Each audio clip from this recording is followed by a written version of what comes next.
Esta fotografia, meu caro Júlio, é uma coisa que me aconteceu quando andava à procura de outras. E isso teve muita graça, porque descobri que eu, com 3 anos, andava de triciclo num sítio que foi para mim um sítio especial, que foi uma quinta onde fui criado quando era miúdo. Portanto, isto é na Rua de Campolide, uma quinta, e isso era o Largo da Pimenteira, que era essa árvore lindíssima que lá estava, enorme, e eu aproveitava o espaço que tinha para andar pelos diversos sítios da quinta. A quinta era enorme e é entre a Rua de Campolide e as faldas do Monsanto. E depois foi expropriada já nos anos 50, quando foi para a construção da Gulbenkian, propriamente dita, e da Avenida Gulbenkian também. E ainda hoje há uns restos dessa quinta ali junto a Sete Rios, quando se passa ali junto também àquelas novas construções que lá existem. Bons tempos, pá.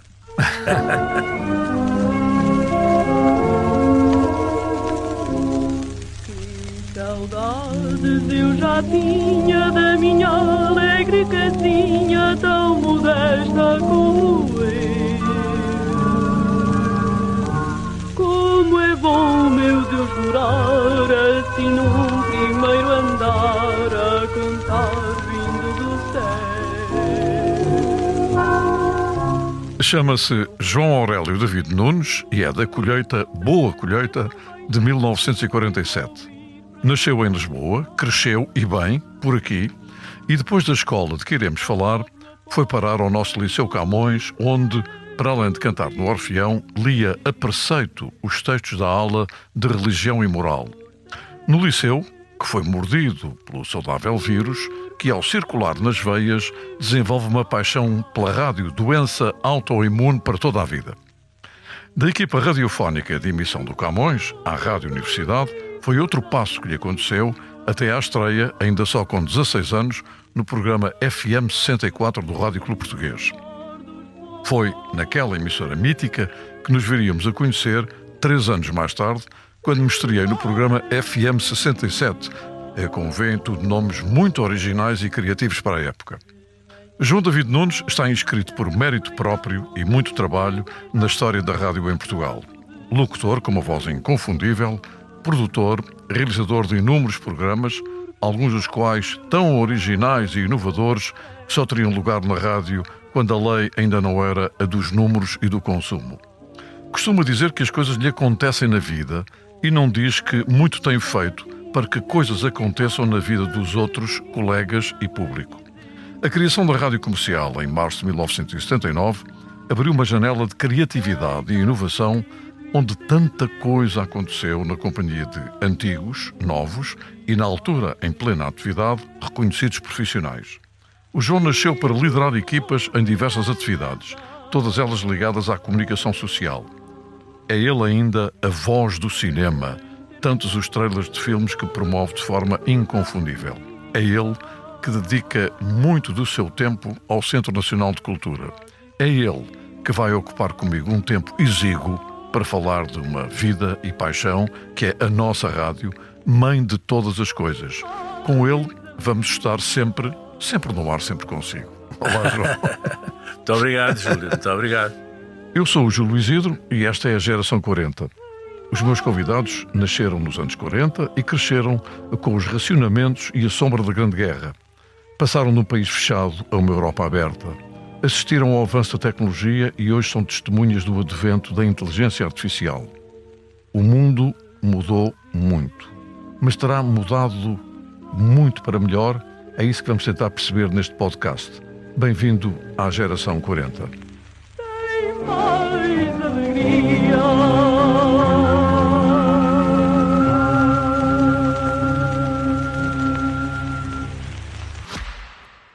O Expresso tem uma nova subscrição que lhe dá acesso completo ao The New York Times, com atualidade, jogos, culinária e muito mais. E ainda aos conteúdos exclusivos da SIC Notícias, incluindo o Direto Vertical, a nova e inovadora emissão que se adapta ao seu smartphone. Subscreva em expresso.pt/digital. Expresso. Liberdade para pensar.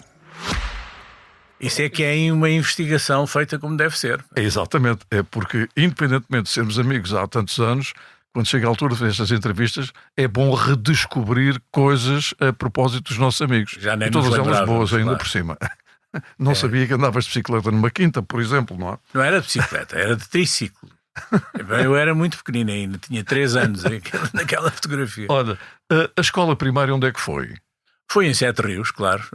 A primeira escola primária onde eu estive foi na escola de Sete Rios. Lembro-me do nome do professor e tudo, que era o professor Grilo. E que não deixa de ter piada como nome de professor primário, não é? E mais curioso ainda, aquela escola mais tarde fechou. Eu, entretanto, e até por causa de ter havido tal expropriação da quinta, nós saímos de lá e fomos para viver para Benfica. E fomos viver para a Travessa dos Arneiros, onde fui colega, vizinho e etc. dos Lobo Antunes, não é? De todos os irmãos Lobo dos Antunes. irmãos todos. Portanto, todos íamos para o Camões, uns mais velhos e outros mais novos. O da minha idade era o Miguel, era e é, o Miguel Lobo Antunes. Mas todos os outros eu conheci e todos os outros faziam parte dali daquela zona de Benfica que também ficou para sempre na minha memória. A segunda escola em que estive era junto à paragem dos elétricos, onde nós apanhávamos esse elétrico quando mais tarde íamos para o liceu, mas isso foi para fazer a segunda classe, já a fiz lá, e depois as escolas em que eu estava parece que fechavam a seguir, não é?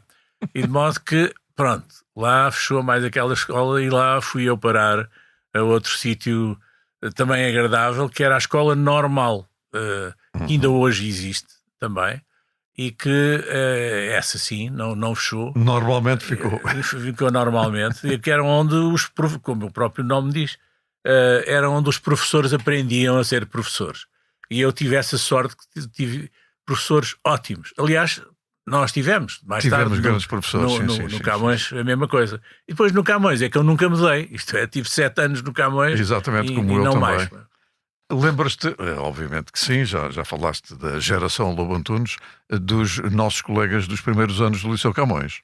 Sim, claro. E Grandes nomes, alguns deles, gente notável nessa altura ainda. Não? Sem dúvida. Sei lá, ainda no outro dia nós, os do primeiro ano e do segundo... No primeiro ano, por exemplo, era meu colega de turma o Zé Mariano Gago. Não é? Só para dizer um. Mas depois... o Zé Nuno Martins andava na B e eu andava na A, e portanto isso aí éramos ali vizinhos, e desde essa altura que também temos sido parceiros ao longo da vida. E também na rádio. Na rádio e nas outras coisas todas. E nesse sentido, o que é mais notável do Liceu Camões é a nossa turma do 6º e 7º ano, porque realmente onde se juntaram as pessoas que iam para letras, não é? E para direito, história, filosofia e mais não sei o quê, e onde tivemos também excelentes professores, e nessa turma existiam, por exemplo, Luís Miguel Sintra, Exatamente. Nuno Judice, o professor Hélder Godinho, que infelizmente já nos deixou, aliás, como o Nuno, não é? José Manuel Salles, um extraordinário advogado que também faz parte aí do grupo Jorge Mulder. E quem mais? Quer dizer, um elenco de primeira. De primeira. Portanto, tudo gente de primeira, e é uma turma inesquecível. Vamos, em princípio, fazer um almoço agora em setembro, em que já conseguimos encontrar 12 pessoas dessas. Algumas são fáceis de encontrar, outras, infelizmente, já cá não estão. Porque faz 60 anos que nós saímos do Liceu Camões, não é? Este ano, em 26, nós saímos em 66. Eu depois fui para Direito e outros foram para Letras. Que não terminaste. Não, terminei. Não, depois, lá está, porque o Direito os meus escreveu pais Direito por linhas tortas. Exatamente. Os meus pais nunca me perdoaram isso, mas é verdade que não acabei o curso. Ora bem, tu lias textos magníficos, textos bíblicos, nas aulas de religião e moral. Foste eleito logo como a voz dos textos bíblicos. Porquê? Opa, porque... Pela voz, provavelmente. Não, essas coisas todas aconteceram de uma maneira muito esquisita. E que eu não tenho explicação nenhuma para isso. É porque eu fui eleito chefe de turma. Logo na primeira classe. É o que eu dizia no princípio. Realmente nasceste para liderar. Era o chefe de turma. Mas pronto. E de modo que, como isso calhou, não é? E depois é o hábito. É o que eu acho, não é? Porque depois eu cheguei ao liceu e também continuei a ser, portanto, pronto, nas diversas turmas. E como era o chefe de turma e ninguém queria ler os textos, não é? O padre, que era o padre Gamboa... Padre Gamboa, fantástico. O fantástico padre Gamboa. Nós tivemos lá 2 fantásticos padres, que era o padre e o Gamboa Ávila. e o padre Ávila. Já lá vamos falar do Ávila também. E então o padre Gamboa dizia, ó David, que era como eles me tratavam, ó David, então lês tu, pá, que és o chefe, pá, lês. E eu lá fui lendo, tanto quanto podia, os textos.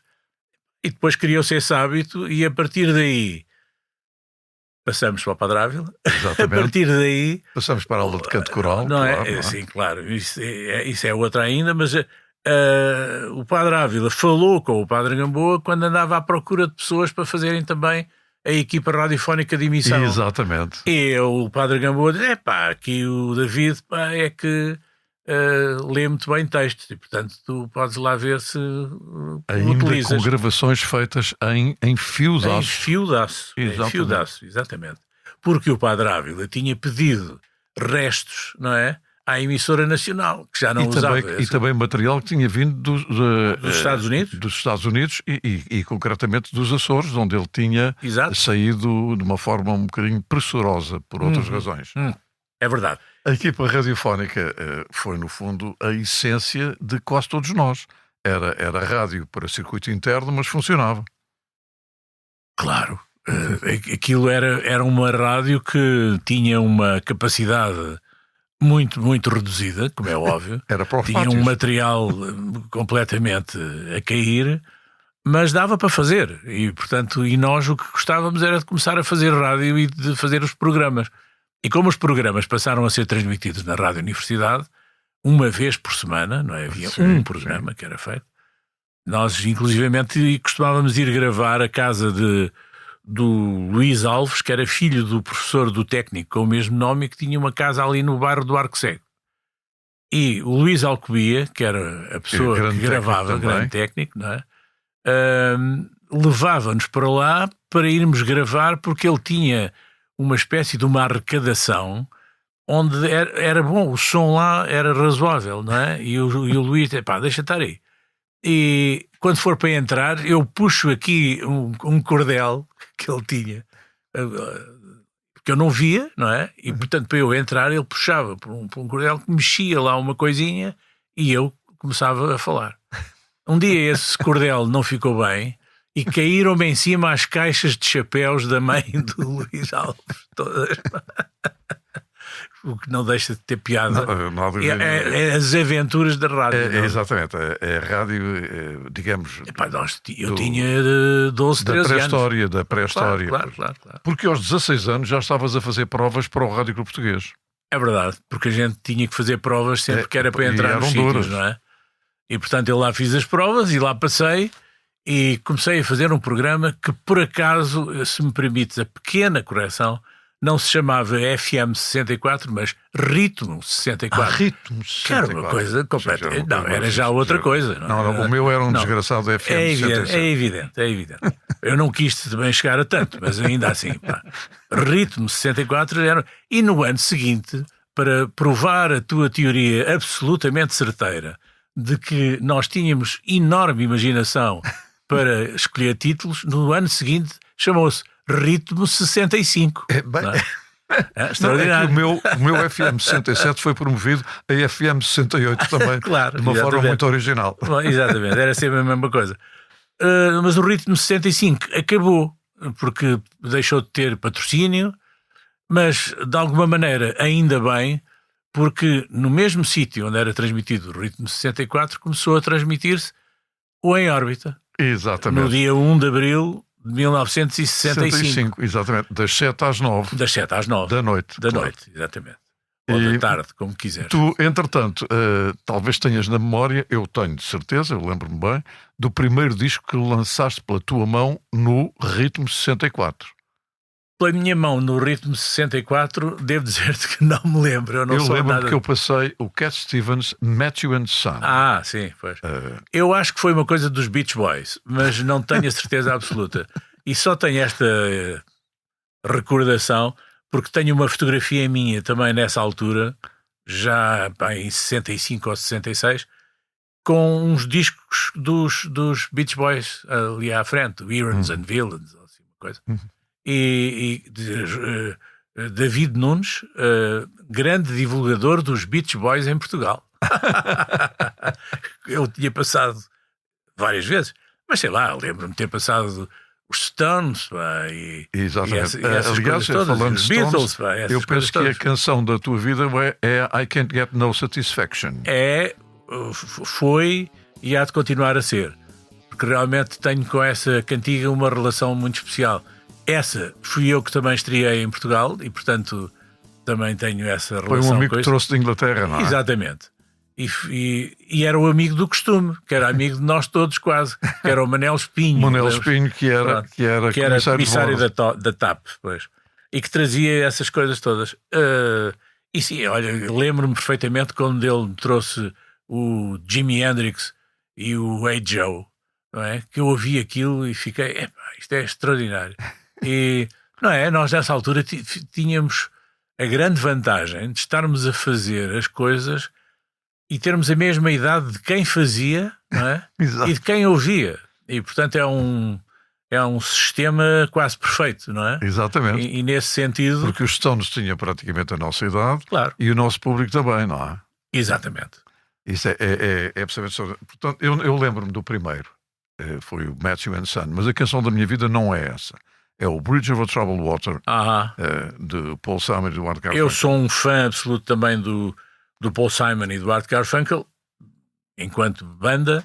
Agora, enquanto autor, o Paul Simon é dos melhores autores. Sim, genial, sim. É um tipo fantástico. Eu sou um... Ora bem, programas do Rádio Clube Português, eu dou-te apenas 1 minuto, porque senão estaríamos aqui até ao final da conversa a lembrarmos coisas que tu lá fizeste.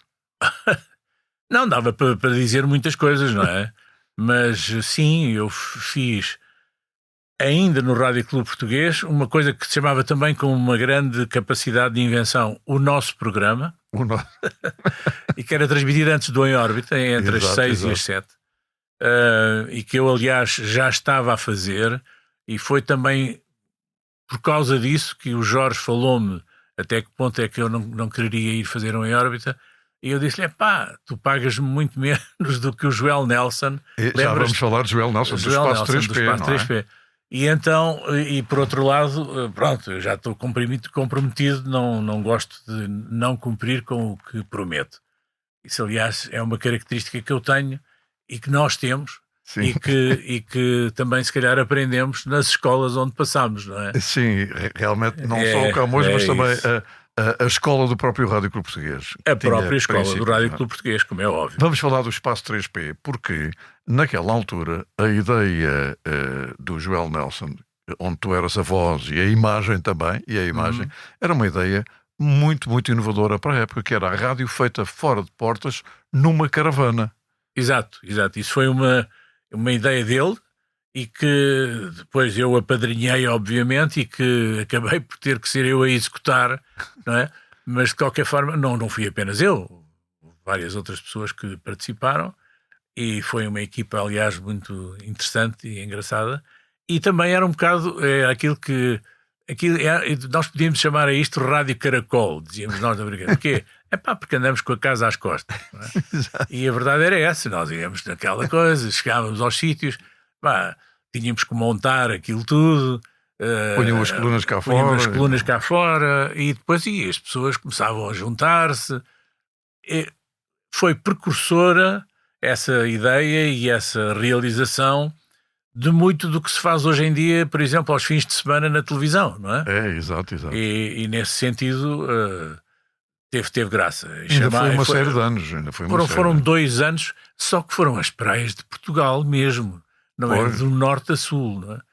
portanto, fizemos isso durante 2 meses ou 3, ou o que é que era, e com as maiores peripécias, uma delas que é para mim inesquecível, eu também podia ter trazido uma fotografia disso, que é, a certa altura, o nosso carro foi roubado, não é? O carro que puxava A caravana. a caravana. E depois, então, e onde é que está o carro? Bom, andámos à procura, mas não está aqui. Portanto, isto deve ter sido roubado, e não sei o quê.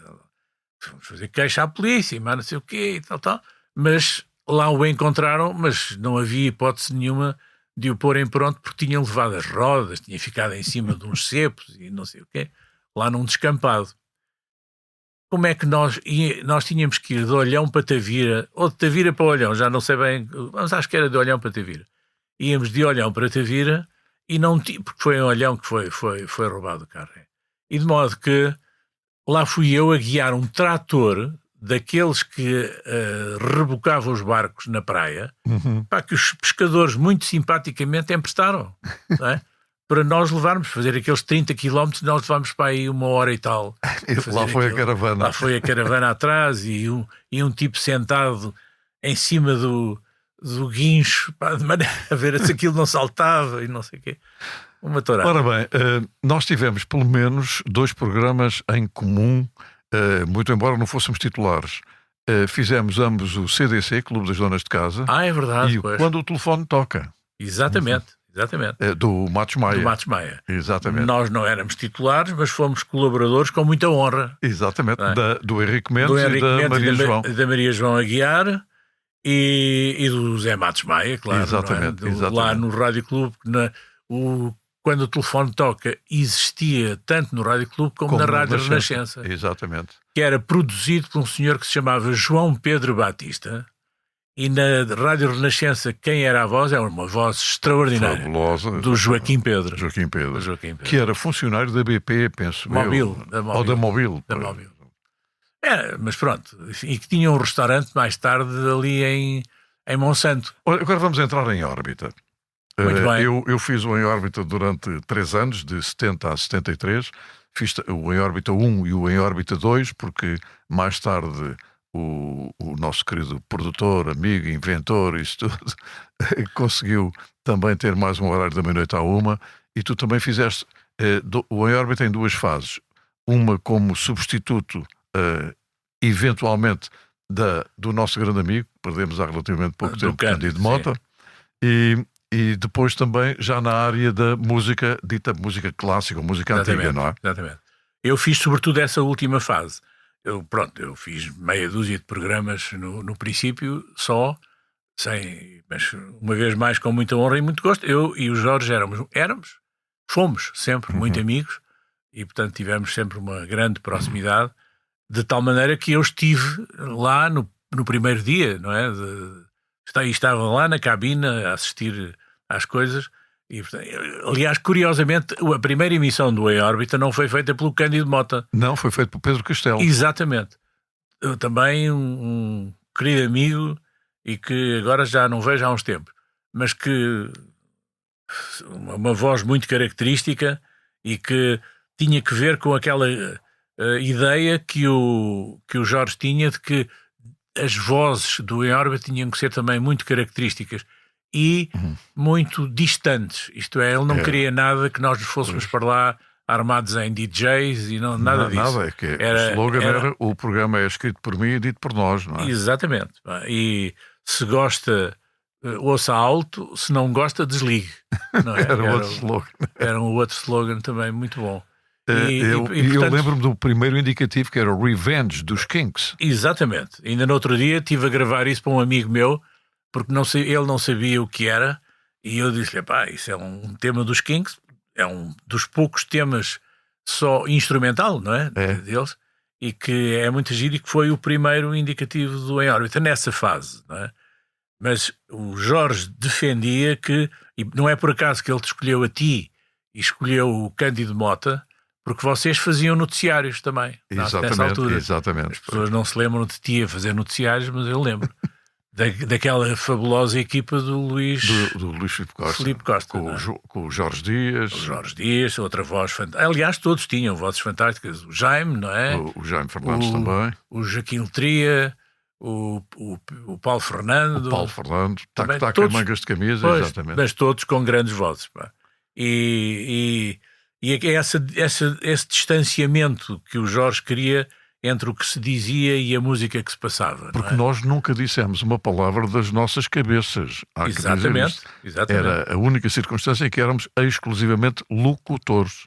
Ele escrevia a lápis o texto, às Exato. vezes 1 minuto antes do disco terminar, e nós líamos de caras. Isto na primeira fase. Ele tinha uma espécie de daqueles cadernos não, Não, como é que se chama? aqueles livros Livros de apontamentos da mercearia. Eu tenho não é? vários em casa guardados, escritos por ele. Em que ele escrevia as coisas e a malta tinha que ler aquilo.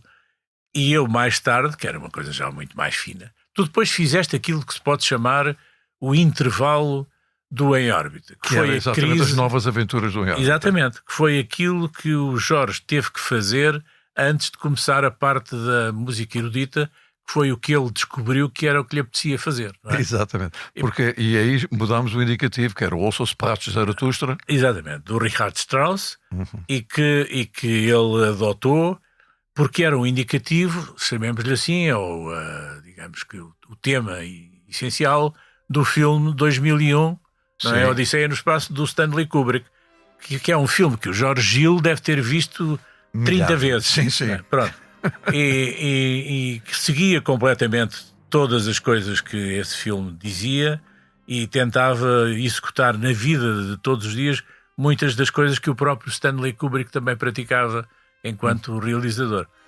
O Jorge escrevia lindamente, era um géniozinho, era sobretudo um grande arquiteto também.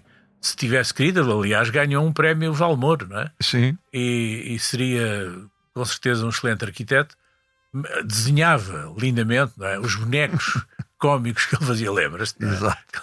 Alguns enquanto a música estava a correr. Enquanto estava a música a correr e depois os locutores desatavam-se a rir e tinham que começar a ler numa altura em que já não podiam continuar a rir-se. Mas pronto, o Jorge depois passou a fazer folhas A4 escritas a lápis impecavelmente, Exato, não é? sim. Mas com textos profundíssimos sobre a história da música e da filosofia e da sociedade e da cultura em geral, etc.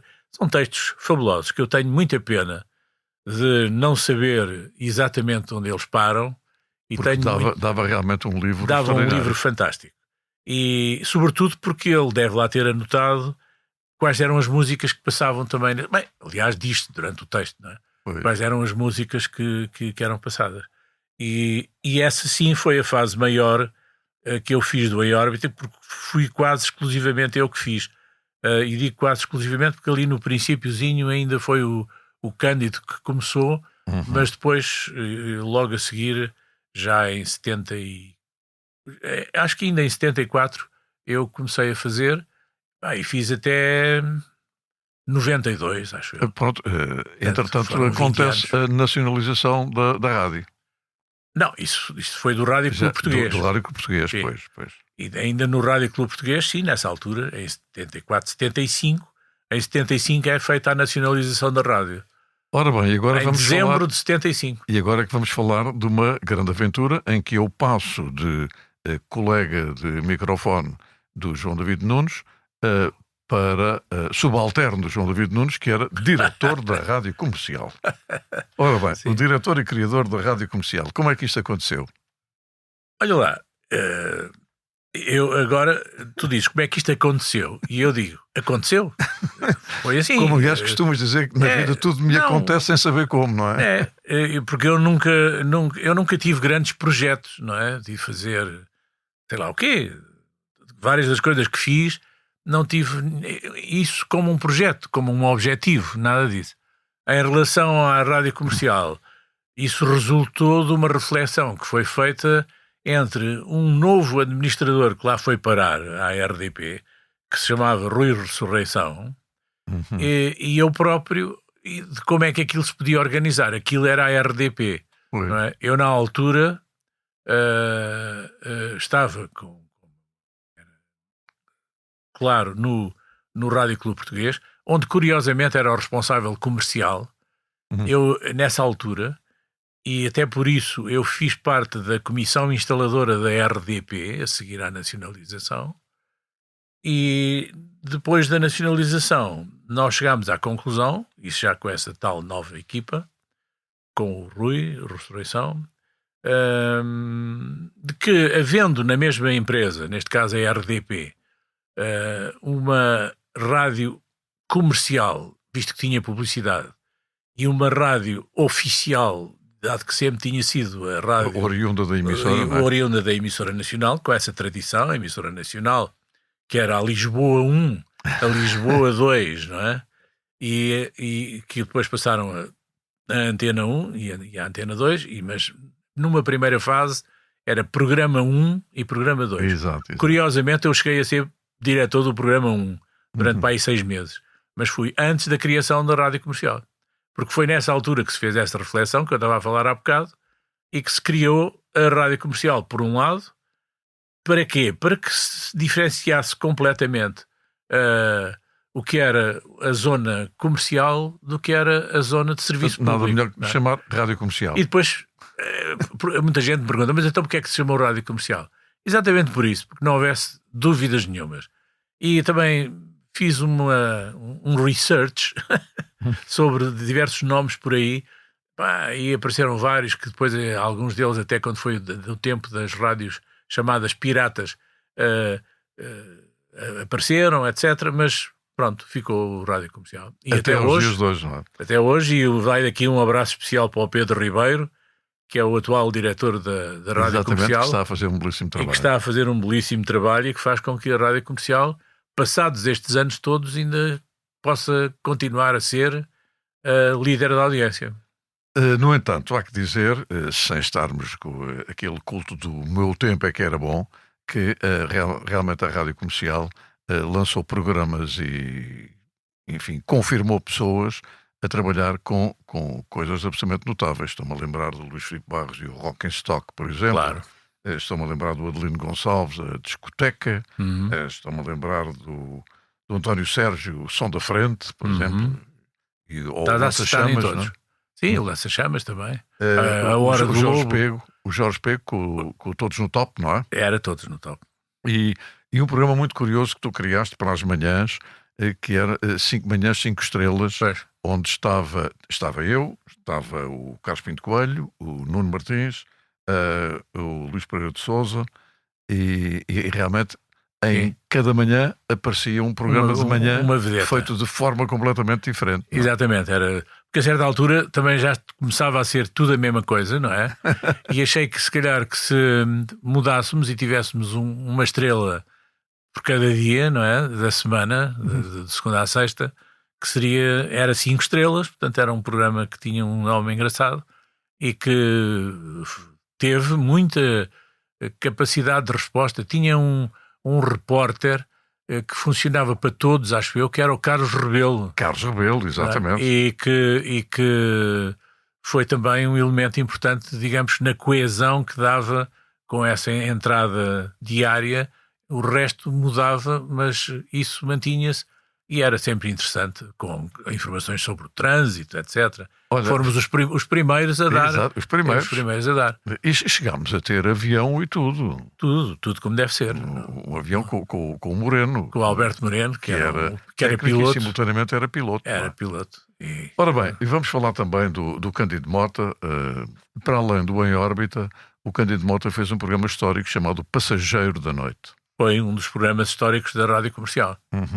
E que, infelizmente, ele, a certa altura, deixou-se envolver em demasia com a realidade do programa e com a realidade da vida das pessoas e da vida dele próprio. Não é? Ele estava com um período de crise própria, pessoal, e com grandes preocupações com a mãe, que a mãe estava bastante doente na altura, e a certa altura também aquilo transformou-se muito numa coisa bastante lamechas em cima... Quase um confessionário, não é? E em cima daquelas posições que as pessoas têm de fazer uma queixa e de, em cima disso, passarem para outras. E a propósito de queixas, Ele disse, mas eu tenho outras queixas, dizia ele em determinado momento. Porque isto, por exemplo, o meu microfone não funciona e este telefone nunca funciona quando eu quero e coisas assim. Começou a dizer isso assim para o ar e eu disse-lhe que não podia ser, não é? E que, sendo assim, que teria que acabar com o programa. Então acaba. Disse-me o Cândido. E eu disse, está bem. Disse, senhor, a partir da manhã já não fazes mais.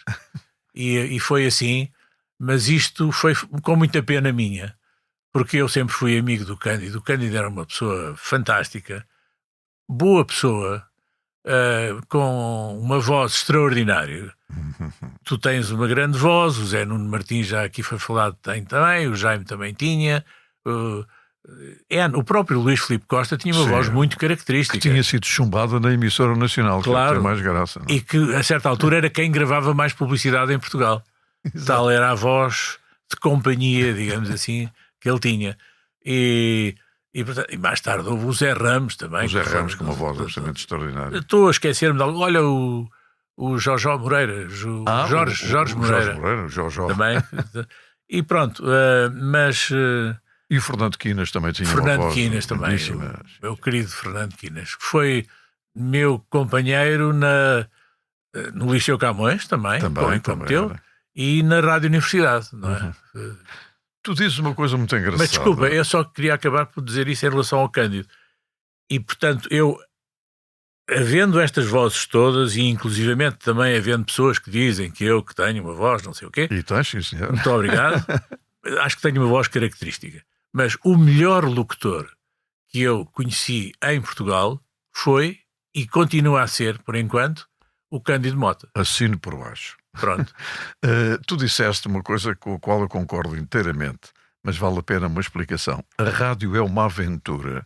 Como é que nós, passados estes anos todos, com tanta gente a dizer que a rádio estará em vias de extinção porque outros meios de comunicação vão esmagá-la, etc., nós ainda consideramos que a rádio é uma aventura. E continua a ser. E a prova que é que estamos aqui os dois a falar num estúdio que é muito mais um estúdio de rádio do que de qualquer outra coisa, não é? Exato. E nesse sentido a rádio prolonga-se pelos podcasts e prolonga-se na net e prolonga-se pelas pessoas terem capacidade de a fazer e de ser o meio mais simples e mais junto de todas as pessoas que existe. E nesse sentido, e é o menos intrusivo, não é? Porque neste momento as pessoas podem estar a ouvir-nos e a fazer outras coisas. Sim, hoje em dia os podcasts são muito ouvidos, por exemplo, com as pessoas a conduzir, não é? Claro. Mas não se distraiam. Não. Porque eu, em determinada altura, eu tive um programa durante a manhã, não é? Durante uns tempos, lá no FM. E no FM... no programa 4 do Rádio Clube. E o Zé Matos, o António Miguel é que era o responsável, e convidou-me para eu fazer o programa da manhã. Tens que fazer o programa da manhã. Tens? Não, tem. Porque nós... Sim, o respeito era uma coisa... Ele era 20 anos mais velho que eu, podia ele tratar-me, mas ele não. Nem ele me tratava, nem eu a ele.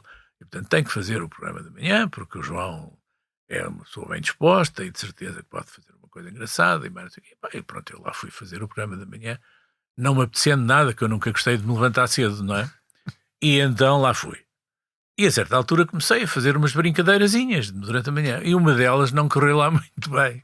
E a certa altura eu estava a dizer: então, muito bom dia para todos os ouvintes, é um prazer estar aqui convosco.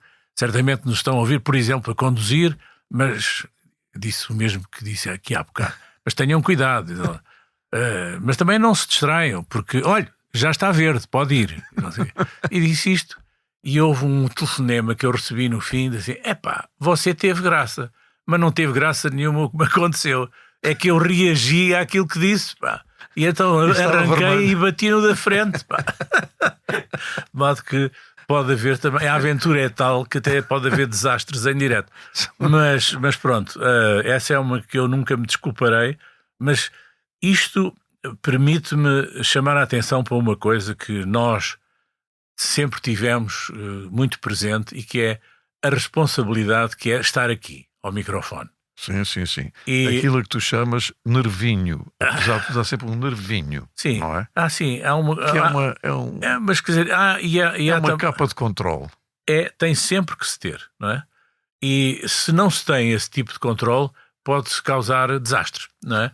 E os desastres, portanto, podem ser destes, e pode ser uma coisa engraçada, porque finalmente não se passou nada de especialmente grave, mas há outras coisas que podem acontecer e que podem ter que ver com a vida das pessoas, e podem ter que ver com o equilíbrio e desequilíbrio de quem nos ouve, e pode ter que ver com a capacidade de credibilidade que nós construímos ou não junto das pessoas que nos ouvem.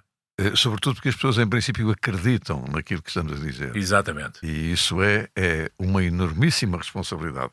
Ora bem, nós estamos a falar de uma rádio comercial onde tu fizeste um programa de filosofia e de livros com a Luísa Costa Gomes, onde tu fizeste um programa de poesia com o Manuel Hermínio Monteiro, onde fizeste um programa chamado W, com o Miguel Esteves Cardoso. Também de filosofia, de alguma maneira. Também de filosofia, de alguma maneira. Ora bem, estes programas hoje em dia seriam inviáveis numa estação meramente comercial. Como é óbvio. Mas eram programas muito interessantes. E eu, enquanto diretor da rádio comercial, eu achei sempre que devia fazer um programa. Continuar sempre a fazer um programa. Um programa que fosse um programa semanal, não poderia andar a fazer um programa diário, mas dos vários semanais fiz mais alguns mais, digamos que, mais elaborados do que esses, mas esses foram muito interessantes, porque, por exemplo, o W era o Miguel Esteves Cardoso que traduzia o que é W, porque eram textos do Wittgenstein, não é? E que era um filósofo, a filosofia dele mantém-se, e os textos dele também, e nesse sentido ele traduzia aquilo e mandava-me, e eu achei que aquilo que era, e disse, olha, se calhar podíamos fazer umas coisas a propósito disto, e ele disse, não é? E eu comecei a passar o quê? A chamada música minimal repetitiva com aquilo. Portanto, era um texto absolutamente denso, e depois aquele tipo de música era 1 hora absolutamente tipo densa também, de meia-noite à 1, uma vez por semana, para não fazer mal ao estômago, não é? E funcionou. E os outros a mesma coisa. O programa de livros que fiz também com a Luísa foi muito interessante, e tinha a possibilidade de usar também outros criadores. Sei lá, o Adelino também fez programas para lá, que era uma série dedicada aos livros. E portanto, cada um fez sobre, sei lá, um sobre romance, outro sobre poesia, outro sobre... A mim calhou-me ficar com diários, não é? Um diário. E eu lembrei-me que tinha graça se perguntasse a alguém na rua o que era para ele um diário, não é? E as pessoas todas um diário. E na altura havia um jornal do PC que se chamava Diário. Exato. E que tinha um slogan que era Diário, a verdade é que temos direito. Então perguntou-se a uma pessoa na rua, então o que é para si um diário? O diário é a verdade a que temos direito. E logo de seguida houve outro que disse uma coisa que eu nunca mais me esqueci, e que ainda hoje não percebo muito bem o que é que ele quis dizer, mas a verdade é que esta resposta é extraordinária, e que é, o que é para si um diário? E ele, diário, a minha compreensão não atinge. Não é? A minha compreensão não atinge. Pronto, e foi. Mas ele dizia assim: a minha compreensão não atinge. Era realmente o nosso microfone a ir para a rua. É uma frase definitiva, como uma outra que alguém que trabalhou comigo em determinada altura me disse, que eu também fiquei calado para o resto do dia, porque ele tratava-me também por senhor diretor, não é? E olha, o senhor diretor, desculpe, mas desconheço por não saber. O que também é fantástico. Ora bem, e entretanto, a rádio comercial fez coisas muito inovadoras, entre elas, por exemplo, um festival da canção, que só fizemos 2 vezes, foi o primeiro e o último. Exatamente. E éramos para ter feito mais vezes. Foi um grande sucesso, mas para mim, enquanto responsável e da rádio comercial, e do dinheiro que se teve que gastar por causa disso, e de aturar os meus queridos amigos músicos e organizadores e produtores, etc., disso tudo, fez com que só fizesse essa edição. porque realmente não havia possibilidade de nós Foi continuarmos a apresentado fazer. por mim e pela Manela Moura Guedes. E muito bem. E aquilo foi já não me lembro, mas foi o Pedro... Foi o Pedro Barroso, que fez ganhou. O Cantar Brejeiro, a menina... Pois, não é a menina que estás à janela, é outra. Não é... Pois. E o Fernando Tordo com uma conversa nova, entrou a Manela Bravo, e já no final fizemos 2 eliminatórias e uma final, não é? Sim. E foi... Não, mas foi uma das coisas que nós fizemos. Mas lá, a nível de programas, eu, por exemplo, não me importaria... Eu fiz 2 ou 3 programas com o Miguel Esteves Cardoso como autor dos textos, e um deles foi o... Como é que se chamava? Chamava-se o Trópico de Dança. Trópico de Dança, exatamente. Chamava-se Trópico de Dança. Tu estavas a pensar na Menina Dança. A Menina Dança foi feita pelo Zé Duarte. É o Zé Duarte, exatamente. Era outro onde ele esteve lá também, na Rádio Comercial, também teve. De jazz, sim. Isso passou tudo por lá e não falámos há bocado, sei lá, na Maria José Mauperrin, não é? Maria José Mauperrin, sim. Também fez... E há uma coisa, eu creio que deve ser a única estação de rádio do mundo que comprou um elefante. Nós compramos um elefante. É verdade. Bingo. Opa, isso são coisas que... É tal história, são coisas que acontecem, não é? Eu sempre gostei bastante do Jardim Zoológico. Pois já, porque tinha morado ali perto e algumas vezes ia lá e os meus pais levavam-me lá e não sei o quê. E ainda miúdo, e lembro-me disso. Depois, mais tarde...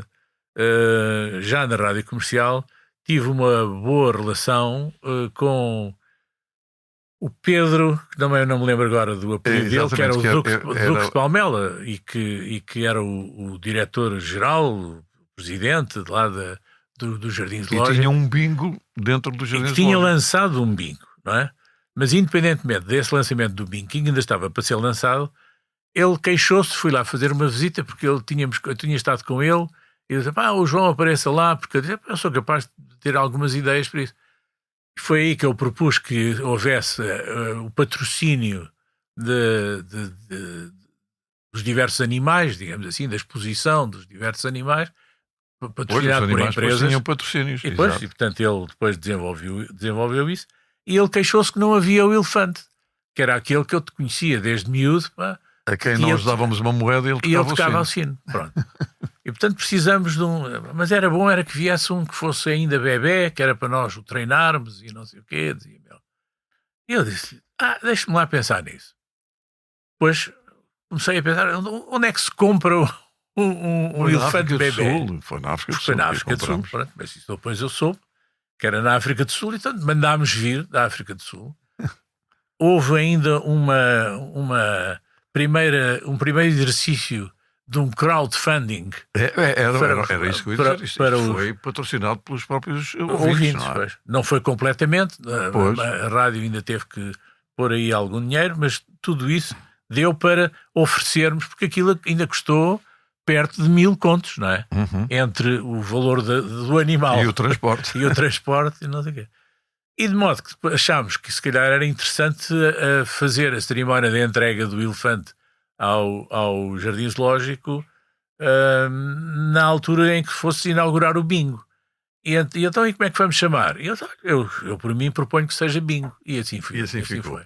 Ora bem, vários slogans da Rádio Comercial foram criados na altura, com a tua magnífica imaginação, e há um que eu de vez em quando, mesmo no próprio Facebook, quando chega à altura da Páscoa, eu reproduzo a imagem e o slogan. Eu ouvo a Rádio Comercial. É verdade, sim. Não, olha lá, foi uma série que fui fazendo e que foram vários slogans. Por exemplo, em outubro, era outubro ou nada. Não é? Agora, assim, no tempo mais quente, era ouçam a Rádio Comercial e verão. Não é? Pronto, fiz um no Natal, que era broas festas, não é?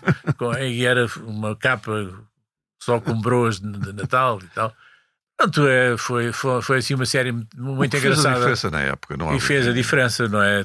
O tipo de aproximação, que tinha também muito que ver com a própria aproximação da Rádio Comercial às pessoas. E foi realmente um aliás, tu és dos melhores e maiores exemplos da Rádio Comercial e da criatividade dentro da Rádio Comercial e do que isso depois provocou em toda a área da comunicação em Portugal. Porque a Grafenola Ideal e a Febre de Sábado de Manhã são programas históricos hoje em dia, não é? Mas que criaram modas e que desenvolveram tendências e que criaram e desenvolveram também novos elementos, tanto na música como na apresentação, como na reportagem, etc. E isso foi pela tua mão, embora dentro da rádio comercial. Portanto, é assim, aí é que eu fico todo contente, tu nessa altura estás a trabalhar para mim. Ora bem, e agora falemos também do Centro Nacional de Cultura, onde hoje em dia és vice-presidente. Verdade. Tem sido um trabalho já de muitos anos, porque eu, curiosamente, lembro-me de ter feito a primeira transmissão em direto dos Passeios por Lisboa, da Helena Vaz da Silva. Chamados Passeios de Domingo. E Passeios de Domingo. Pois sim, é verdade. E começaram mais ou menos na mesma altura que a rádio comercial. Exato. E, portanto, nessa altura, claro que quem, se não tu, para ir fazer... E isso foi uma ideia que a Helena teve lá no Centro Nacional de Cultura, onde eu já estava. Eu entrei lá em 78, 79, também mais ou menos na mesma altura, porque foi também a altura em que ela foi para lá. E ela convidou-me para eu ir para lá. E, portanto, eu estou lá desde aí. Portanto, estou há 40 e tal anos lá e, nesta altura, sou vice-presidente porque aconteceu. Não Ora bem, mas é uma grande honra para mim pertencer àquela casa, porque é uma casa de liberdade e de pensamento e de reflexão sobre nós todos e sobre o país e o mundo, e ainda hoje faz coisas muito interessantes. Ainda há pouco tempo acabou o Disquiet, que é crismado a partir da ideia do desassossego do livro Desassossego do Pessoa, e que é um encontro entre autores americanos e autores portugueses, que nós promovemos e que já há 12 ou 13 anos que é feito regularmente, e vem à volta de 100 autores americanos todos os anos a Portugal e a Lisboa. Mas, por exemplo, ainda este ano eles depois fazem uma espécie de quiet, quiet meeting, e que foi feito este ano na Ilha das Flores, por exemplo, e que é sempre muito, muito interessante. Ora bem, disseste uma coisa com a qual eu concordo, que é a melhor maneira de olharmos para a frente. Eu não tenho saudades de nada. É verdade, eu não tenho saudades. Tenho boas recordações. E depois concluo, porque das más eu já me esqueci. Portanto, só tenho boas recordações. E, relativamente ao futuro, a sobrevivência da rádio? A rádio vai ser um meio que vai sobreviver com mais facilidade. Eu digo isto desde sempre e mantenho, não é? Porque é o que é mais fácil, é o mais imediatamente reproduzível a diversos níveis, tem capacidade para ser emitido das mais diversas formas e, portanto, numa sociedade global, não é? Que aponta para a participação cada vez maior das pessoas a todos os níveis, o mais fácil continua a ser a rádio. Mesmo que não lhe chamem rádio, não é? Mesmo que lhe chamem podcast ou FM 2050, não é? É com certeza um meio que vai continuar. As redes sociais intimidam-te, estimulam-te. Como é que tu reages à questão das redes sociais, que neste momento são preocupação até já de vários países, nomeadamente em relação à juventude? Eu percebo essa preocupação, mas essa preocupação só nasce agora porque houve um excesso de aceitação e precipitada, é dessa mesma aceitação, das redes sociais. Eu sobre as redes sociais tenho uma coisa para dizer, não tenho nenhuma. Nunca usei, nem estou inscrito em nenhuma, zero. Não tens Facebook, nem Instagram? Não, zero, nem nada disso. Desde que tenho uma neta que tem estado a estudar fora, tenho WhatsApp. Mas é a única coisa, por ser mais fácil poder falar com ela. Infelizmente, vários amigos já descobriram que eu tenho WhatsApp e inundam-me com informação. Mas pronto, como a maior parte são amigos, tudo bem. E nesse sentido, entendo que as redes sociais são um perigo efetivo, nomeadamente para a gente mais nova, mas na prática acaba por ser para toda a gente. E porquê? Lembro-me, aqui há muitos anos atrás, quando foi o lançamento em Portugal das grandes criações de desenvolvimento digital e não sei o quê, que se falava nas chamadas autoestradas da informação. Lembro dessa designação. Então as grandes autoestradas da informação iam ser criadas e as pessoas eram servidas da melhor forma e tinham tudo do melhor e mais não sei o quê. E eu disse na altura uma coisa que ainda hoje mantenho.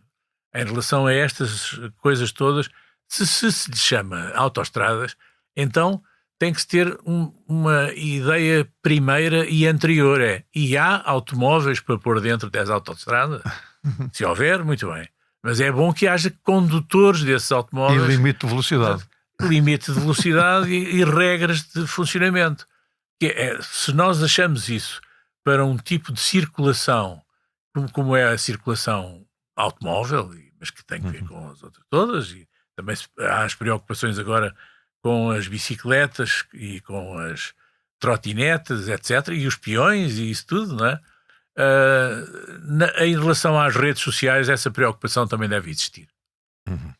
Pronto, e só para terminarmos este exíguo programa, porque realmente ficaríamos aqui a falar horas e horas e horas, qual é o programa que tu nunca fizeste e, se pudesses fazer, fazias? Eu costumo dizer que em rádio só não fiz uma coisa, que foi um relato de futebol. E vão dois. Eu também não. Mas não sei se gostava. Eu Isto também não. Como nunca experimentei, não sei. Seria, se calhar, engraçado. Tudo que sejam aventuras e coisas novas, eu estou aberto a poder fazer. Mas hoje em dia já não tenho muita vontade de fazer essas coisas, porque cada vez estou mais preguiçoso, confesso. E, portanto, nesse sentido faço o que tenho para fazer, que já tenho muitas coisas com que me divertir. Nós não falámos, mas de qualquer maneira, se tu me permites, eu também faço parte da direção da Sociedade Portuguesa de Autores. Exatamente, onde tens um papel e portanto, também tenho estado aí. Direitos aí, autorais. E sou o presidente da AGCOP, que é a Associação para a Gestão da Cópia Privada, e, portanto, também aí tenho funções que me entretêm ainda bastante e nas quais também desenvolvo uma atividade que, curiosamente, eu tenho desenvolvido tanto ou mais do que a de rádio, mas continuo a ser conhecido, e não me preocupo nada com isso, por ser um dos homens da rádio. E um dos homens da voz do cinema. Da voz do cinema, mas isso já brincamos. E então, ainda sobre isso, é que eu tenho sido gestor muito tempo durante a minha vida, não é? Logo que comecei como diretor da rádio comercial e depois em várias empresas, como tu disseste aí no princípio, todas elas ligadas na RTC, etc. E, portanto, sobretudo fiz muita coisa na área da publicidade e da comunicação e do marketing e não sei o quê. E nesse sentido sempre me diverti bastante nessas atividades. E também fiz copyright, como aliás nós víamos aí. Houve uma coisa que eu também fiz que foi engraçada e que ainda hoje, quando se fala desse jornal, se continua a brincar e a dizer que é a Capital, o seu jornal. Eu sempre gostei de coisas muito simples. E o slogan é teu. Mas pronto, quer dizer, houve mais. É que eu em cinema tenho que falar muitas vezes muito depressa. Porque infelizmente aquilo em geral são spots pequenos para filmes enormes, não é? E nesse sentido é difícil. Mas eu criei realmente uma imagem, eu gravei milhares de spots, porque eu gravo desde 72 que eu gravo spots de cinema. Ainda a semana passada tive de resto a gravar uma coisa da Patrulha Pata, o filme dos dinossauros, não é? Já nos cinemas. Ora bem, os dinossauros despedem-se até uma próxima oportunidade. Um abraço. E estão aqui 2 dinossauros. Obrigado. E não fazemos parte daquele filme. Mas quase sempre o lar dos